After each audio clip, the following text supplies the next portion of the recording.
Unfortunately, much of World War II can be traced from the decisions made at the end of World War I.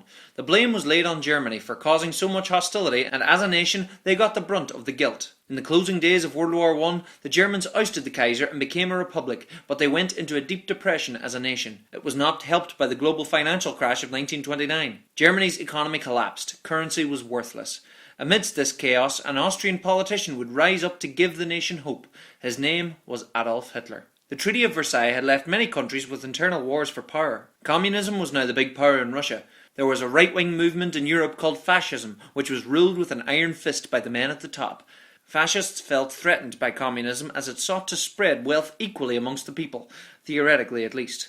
Hitler was a fascist and became the leader of the National Socialist Party, or the Nazi Party, in Germany. He promised the people of Germany that they could once again be the great and powerful empire they once were, and even bigger. Throughout the 1930s, as he was voted into power, he made anti-Semitism politically correct, literally. He promoted the myth that the Jews cheated the country at the end of the First World War by creating the German Republic and forcing the armistice. As the years went on, the Nazi Party created a notion of Aryan superiority, and that this race of people was better than the rest. In their quest for ethnic perfection, they sought to rid themselves of many different ethnic minorities, especially the Jew. Germany allied themselves with the ambitious nation of Japan, as well as finding allies in the fascist state of Italy, led by Mussolini, and thus formed what became known as the Axis powers. Germany had shrunk after the Great War. As part of the Treaty of Versailles, Germany was not to put weapons in the Rhinelands bordering France. The trickle to war began as Hitler began to arm this area again. They then entered into Austria, who happily joined the Third Reich. They then invaded Czechoslovakia, the first mostly non-German speaking country for them to invade. This sent alarm bells throughout the rest of Europe. France and Britain saw Germany as a serious threat. British Prime Minister Neville Chamberlain warned Hitler not to invade Poland. On the 1st of September 1939, Hitler invaded Poland, forcing Britain to declare war on Germany. The German invasion of Poland was swift, using a very effective tactic called Blitzkrieg, lightning warfare, which made deep, fast attacks with tanks and bombers, followed by the soldiers to secure the area. After conquering Poland, Denmark and Norway, Germany turned west. The German army pushed through the Low Countries quickly and efficiently. France and Britain moved through Belgium to meet them, but the German forces were too quick. The surviving forces had a mass evacuation of mainland Europe from Dunkirk. France quickly surrendered. Hitler mockingly accepted the surrender in the same train carriage the Germans had ended the First World War in defeat. Britain's saving grace was that it was an island. The Germans planned an invasion, but Britain had superiority in the sea and air, forcing the Germans to cancel the invasion, but they surely bombed the cities of Britain. Ireland, while only a fledgling nation, remained neutral during the war, besides allowing Britain to use Irish airspace in the Donegal corridor. Hitler had an agreement with Joseph Stalin, the leader of the Soviet Union, that he would not invade Russia so long as they kept out of the war. This truce wasn't to last, as both men had nothing but contempt for each other's ideals.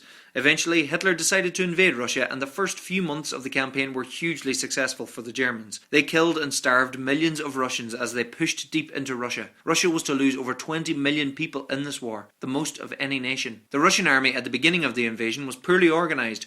Russia was seen as an uncivilized country to the Germans.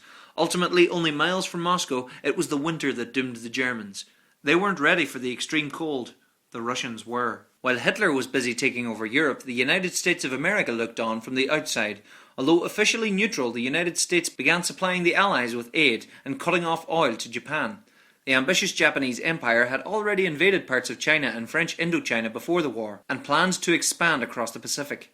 On the 7th of December 1941, they led a surprise attack on the American Navy base of Pearl Harbor, causing huge destruction and terrible shock throughout the United States. The attack was supposed to stop the United States from interfering, but Japan had awoken the sleeping giant, and the United States of America declared war on Japan, and thus Germany declared war on the United States. Just as the war had been starting in Europe, Hungarian Jewish scientists who were in America were on a mission to warn the government. Having been studying nuclear physics, the scientists saw the potential for weapons of mass destruction and feared the Germans may be already working on it. They hunted down Albert Einstein for some street cred, who signed their letter to President Roosevelt confirming the danger and urging him to build this great weapon before the Nazis do.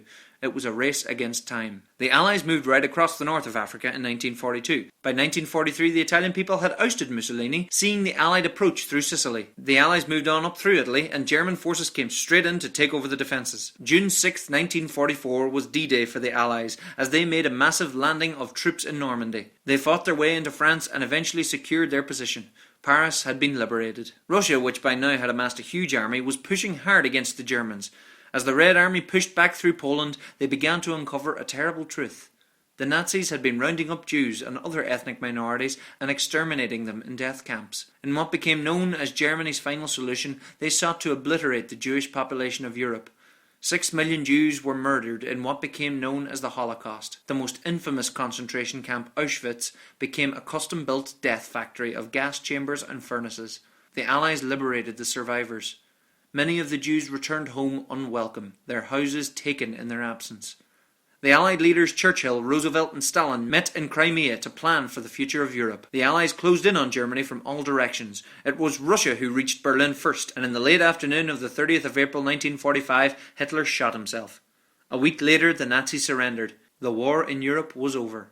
Meanwhile, the United States was still fighting a war against Japan across the Pacific Ocean. They had been preparing an invasion of Japan when the scientists had finished developing their secret weapon that was supposed to be used against the Germans. It was an atomic bomb. New American President Harry Truman chose to use this weapon and hopefully avoid a full-scale invasion. On August 6, 1945, the Americans dropped an atomic bomb on the city of Hiroshima. The city centre was flattened and people were vaporised. Many people who had survived the initial blast died days later from radiation poisoning from the radioactive bomb.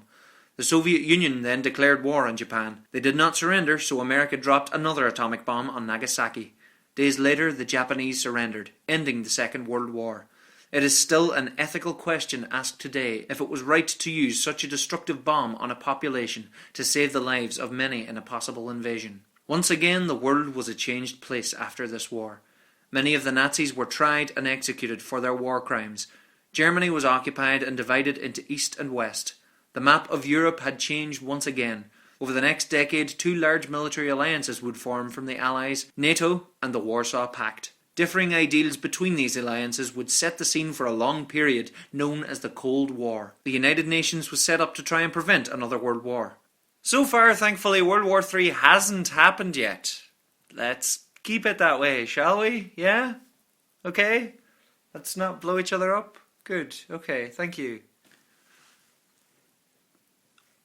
Once again, thanks everyone for watching. Hope you enjoyed it. Don't forget to subscribe. Find me on Facebook and Twitter. You can get the links here. And if you haven't already, check out World War I in 6 minutes to find out more about the First World War. Please share and enjoy.